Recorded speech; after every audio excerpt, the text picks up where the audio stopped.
കൂടുതൽ വാർത്തകളും വീഡിയോകളും കാണാൻ ഈ ചാനൽ സബ്സ്ക്രൈബ് ചെയ്യുക. കൂടെ ബെൽ ബട്ടൺ അമർത്തുക. ഏഷ്യ ലൈവ് ടിവിയിലെ ഫെങ്ഷു പ്രോഗ്രാമിലേക്ക് ഏവർക്കും സ്വാഗതം.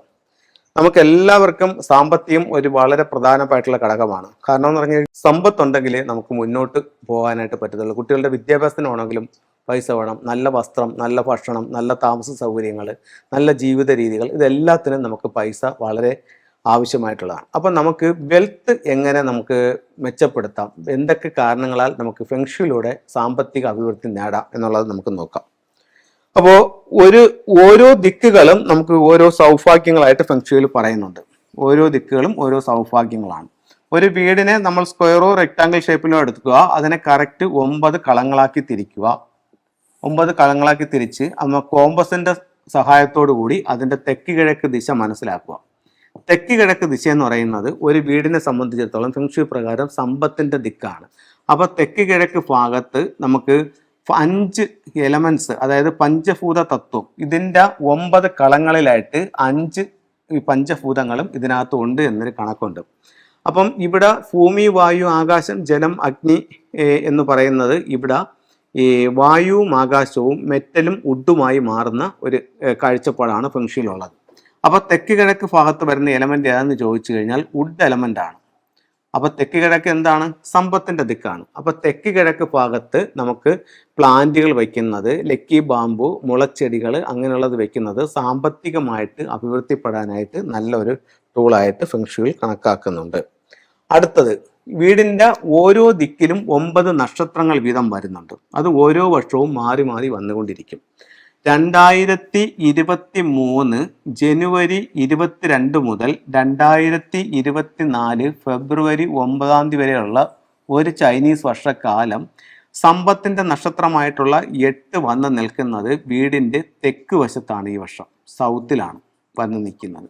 അപ്പോൾ ഈ സൗത്ത് ഭാഗം നമ്മൾ ആക്ടിവേറ്റ് ചെയ്ത് കൊടുത്താൽ വെൽത്ത് ഉണ്ടാകുമെന്ന് ഫെങ്ഷുയിൽ പറയുന്നുണ്ട്. സൗത്ത് നമുക്ക് എന്തൊക്കെ രീതിയിൽ ആക്ടിവേറ്റ് ചെയ്യാം? സൗത്തിൽ ഒരു ചെറിയ വാട്ടർ ഫൗണ്ടൻ വെച്ചുകൊണ്ട്, അത് സൗത്ത് എന്ത് റൂമാണെന്നുള്ളതൊക്കെ നോക്കിയിട്ടാണ് നമ്മൾ ചെയ്യുന്നത്. സൗത്ത് ഭാഗത്ത് ചെറിയൊരു വാട്ടർ ഫൗണ്ടൻ വെച്ചുകൊണ്ട് നമുക്ക് വെൽത്തിനെ ആക്ടിവേറ്റ് ചെയ്യാനായിട്ട് സാധിക്കും.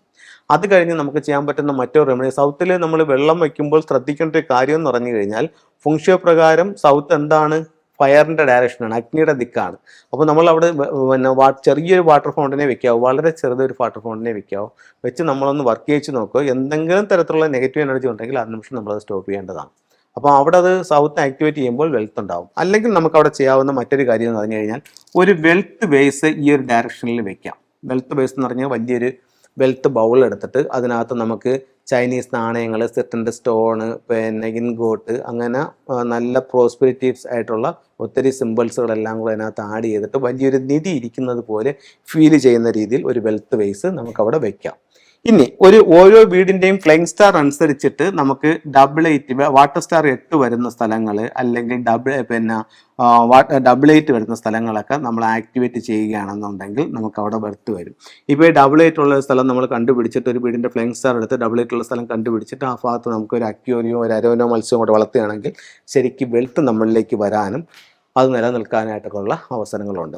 അപ്പോൾ ഇങ്ങനെ നമുക്കൊരു വീടിൻ്റെ വെൽത്ത് നമുക്ക് മെച്ചപ്പെടുത്തിയെടുക്കാനായിട്ട് സാധിക്കുന്നതാണ്. പിന്നെ വെൽത്തിനെ അട്രാക്റ്റ് ചെയ്യുന്ന ചൈനീസ് കോയിൻ, സെറ്റിൻ്റെ സ്റ്റോൺ, അതിൻ്റെ മാല, ബ്രേസ്ലെറ്റ് അങ്ങനെയുള്ള സാധനങ്ങളൊക്കെ നമ്മൾ ധരിക്കുന്നതും നമ്മുടെ ക്യാഷ് ബോക്സിൽ വെക്കുന്നതൊക്കെ വെൽത്ത് വരാനായിട്ട് ഒത്തിരി നല്ലതാണ്.